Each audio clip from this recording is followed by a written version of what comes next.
दिल्ली विधानसभा चुनाव में सभी पार्टियां प्रचार कर रही हैं पूरे जोरों शोरों से और सरगर्मी चरम पर है। ऐसे में हम पहुंचे हैं शादरा विधानसभा में निर्दलीय उम्मीदवार अशोक सुराणा के पास और उनसे जानेंगे कि आखिर उन्होंने निर्दलीय चुनाव क्यों लड़ा और क्या रहेगी उनकी चुनाव में रणनीति। अशोक सुराणा जी, निर्दलीय चुनाव आप लड़ रहे हैं, तो बाकी पार्टियों से जो हमारे देश की पार्टियां हैं, बड़ी पार्टियां, चाहे वो कांग्रेस हो, बीजेपी हो और दिल्ली की सबसे बड़ी पार्टी आम आदमी पार्टी, उनसे आप अपने आप को किस तरह से अलग करते हैं, क्योंकि आप निर्दलीय चुनाव लड़ रहे हैं? सबसे पहले उसके बारे में बताएं। देखिए, तो सबसे पहले तो मैं आपके न्यूज चैनल को धन्यवाद देता हूं कि आपने हमें इस लायक समझा और हमारे यहाँ इंटरव्यू लेने आप आए। बहुत बहुत धन्यवाद आपका जी।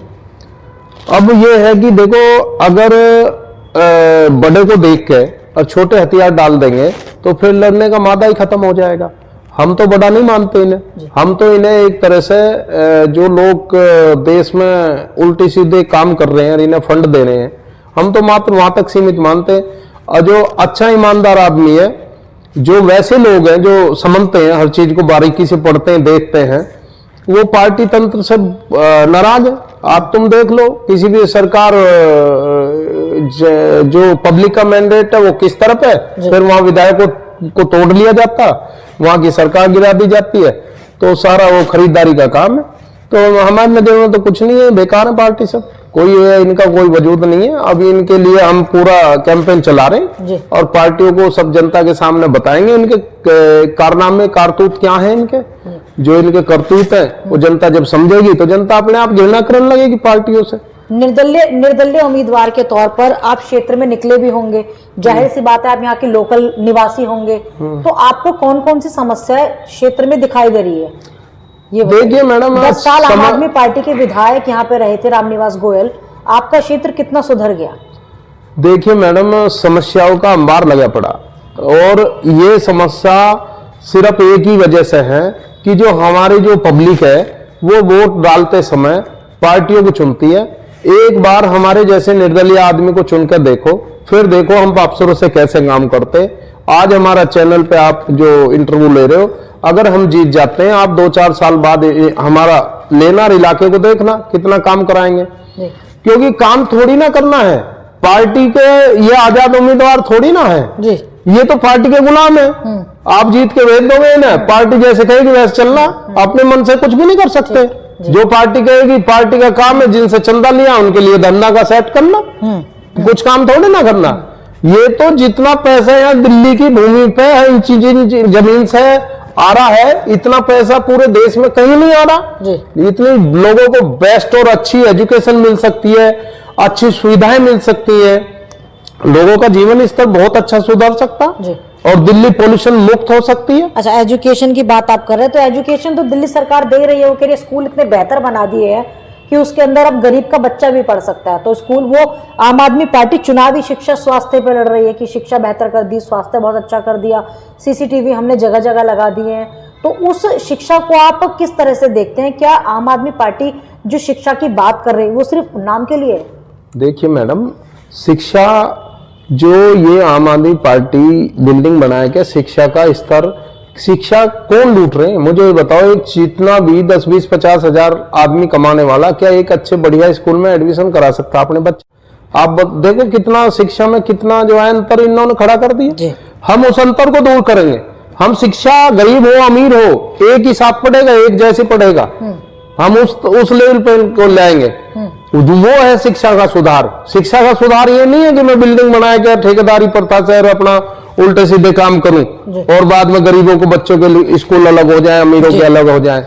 शिक्षा का व्यापारीकरण है। आप एक आम आदमी भी सोचता मैं अच्छे स्कूल में पढ़ाऊं, एक अमीर आदमी ये नहीं सोचता मैं गरीब के साथ बच्चों को पढ़ाऊं। क्या है ये? हमारे राज्य में अगर हम जीत के आते हैं, शिक्षा का व्यापारीकरण पूरी तरीके से बंद कर दूंगा और शिक्षा का व्यापार नहीं होगा। गरीब और अमीर का बच्चा एक साथ पढ़ेगा, शिक्षा पर फोकस रहेगा पूरा।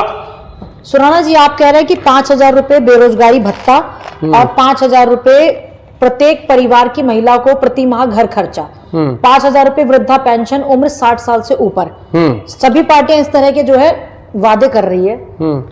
आप ये वादे कैसे पूरा करेंगे? एक तो निर्दलीय लड़ रहे हैं, तो ऐसे में जब आप चुनकर अगर जाते हैं, विधानसभा तक पहुंचते हैं, तो क्या आपका सपोर्ट किसी पार्टी को रहेगा? अगर किसी पार्टी की सरकार पूर्ण रूप से नहीं बन पाती या बन भी जाती है, तो आप किसी पार्टी को सपोर्ट करेंगे वहां पहुंचकर?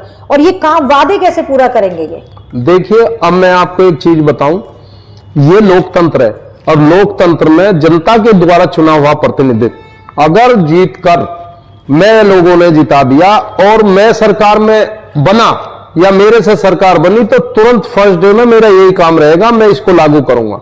तीसरा, अगर बाई चांस सरकार ने मुझे जिता के भेज दिया और मैं सरकार में नहीं आया, तो मैं इसके लिए रोज लड़ूंगा और इतने अगर मेरी जो तनख्वाह मिलेगी और जो मुझे थोड़ा बहुत फंड जो मुझे कमाई है, मैं उसको इतने जितने मेरे इलाके के लोग हैं, जो भी मैंने वादा किया है, मैं अपनी तनख्वाह से जितना भी पूरा होगा, अपनी तनख्वाह 1 रुपए नहीं लूंगा, सारी तनख्वाह मैं गरीबों में बांट दूंगा जब तक पूरा साल। अब नहीं तो मैं इस वादे को पूरा करूंगा, ये मेरा वादा है। अच्छा, एक नारा इसके अंदर बहुत ही अच्छा है कि पार्टियां करोड़ों रुपए का चंदा उद्योगपतियों और उम्मीदवारों से लेती हैं। पार्टियों का एक ही नारा, चंदा है तो धंधा है। कौन सी पार्टी चंदा लेकर धंधा कर रही है? देखिए, पार्टी सभी चंदा लेते हैं और उद्योगपतियों से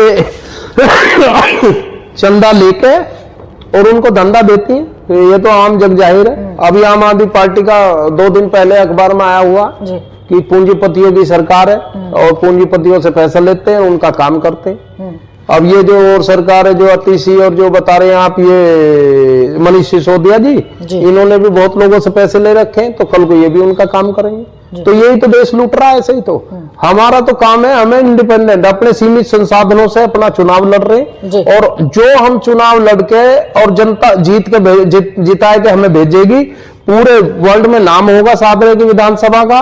और मैं ये वादे आप देखो कितनी जल्दी पूरे करता हूं, और ये वादे तो कुछ भी नहीं है, जनता को बहुत बड़ी राहत मिलेगी और भी हम अपनी जेब से देंगे, और सरकार के पास पैसे की कमी नहीं है, बस पैसे का सही सदुपयोग करने वाला हो। नहीं हो पा रहा। हाँ, बीजेपी भी कई जो है योजनाएं लेकर आई है अपने संकल्प पत्र में, जैसे कि मुफ्त सिलेंडर हो गया, 21,000 रुपए गर्भवती महिलाओं को हो गए, पेंशन बढ़ाने की बात हो रही है, स्वास्थ्य की अगर बात करें तो 5 लाख रुपए और 10 लाख के का स्वास्थ्य देने की बात हो रही है प्राइवेट हॉस्पिटल में।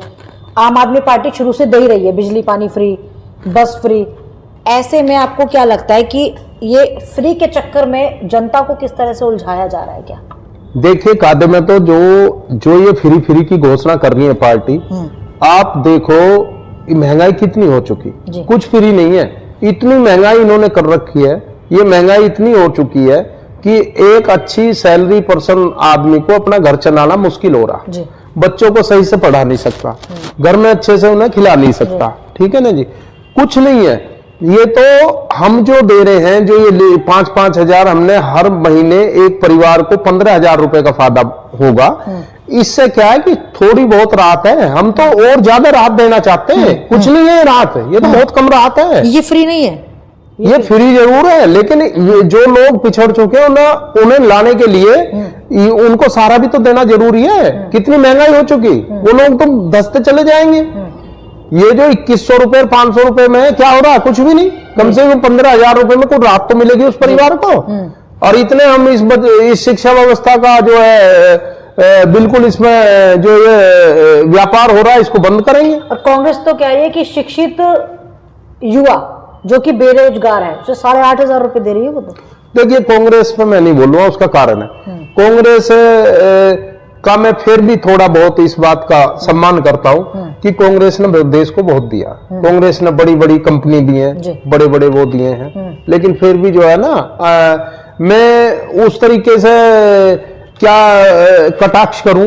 मैं ये कई बार जो अच्छाई है उनको स्वीकार करना चाहिए, वो कोई भी पार्टी हो, लेकिन पार्टी में अच्छे लोग भी होते हैं, तो अच्छे लोगों की हमेशा, चाहे किसी भी पार्टी में, उनके लिए हमारा बहुत बहुत साधुवाद है, धन्यवाद है। और उन लोगों ने देश को अपने गरीबी में चलाया है, लाए हैं, और बाबा भीमराव अंबेडकर का संविधान उन्होंने बचाया है जी। सुराना जी, जितने भी उम्मीदवार जब चुनाव लड़ते हैं तो वो ये कहते हैं कि हम सभी वादे पूरा करेंगे। शादरा की जनता आपके ऊपर आखिर भरोसा क्यों करे? भले ही आप किसी पार्टी में नहीं है, लेकिन अगर आप जीतते हैं, आप तो कहीं ना कहीं आप नेता बन जाएंगे, और जो नेता होता है वो जीतने के बाद जो उसका स्वभाव होता है वो एकदम बदल जाता है। आप उन नेताओं से अपने आप को कैसे अलग करेंगे? जनता आप पे क्यों भरोसा करे? वो क्यों का कारण बताओ आप। देखिए मैडम, अगर ऐसी कोई विचारधारा कोई पनपता आ रही या लेके अपनी नेतागिरी में आ रहा, तो उसको जनता 5 साल बाद उसे घर पर उठा देती है। जो नेता तो वही है, वही जननायक नेता बनता है जो अपने आप को पूरा जनता को समर्पित कर दे। हमारा जीवन, हमने ये देश का दुर्भाग्य इसी वजह से तो है कि जिन लोगों ने कुछ नहीं किया वो नेता बनकर उल्टे सुद्धे सपने दिखाए और वो जो है जनता को वो कर गए, बता गए और वो कर गए। लेकिन हमारा काम है, हमने पूरा जीवन, हमारा जो जीवन है हमने कर लिया जो कुछ करना। हमने पूरा जीवन राष्ट्र को सौंप दिया। 24 घंटे 24x7 आदमी किसी भी टाइम अशोक सुराना का पूरा इलाके में मोबाइल नंबर रहेगा। किसी भी समय जनता मुझे कॉल करेगी, वहीं उनके बीच में बैठा मिलूंगा। आपके जैसे और बाकी भाई जो निर्दलीय चुनाव लड़ रहे हैं उनको क्या कहेंगे? उनको किस तरह से समर्थन मिलेगा, सपोर्ट मिलेगा? मैं तो जनता से, देखो अभी मैं जैसे चुनाव में जा रहा हूँ, अपने दल बल पूरे तरीके से जा रहा हूँ जितनी मेरी में सामर्थ्य है। और लोग जब मेरी बात को सुनेंगे तो उन्हें इन पार्टियों पे जो है ना एक बार सोचने पे जरूर मजबूर होंगे कि ये पार्टी किस तरीके से देश को चूना लगा रही है। और खुद जो है कि ये बताती हैं गरीबों के मसीहा, और ये मसीहा है उद्योगपतियों के या जो इन्हें चंदा देता उनके, और ये जनता को कुछ नहीं देता। जनता को तो ये कुछ भी राहत नहीं है।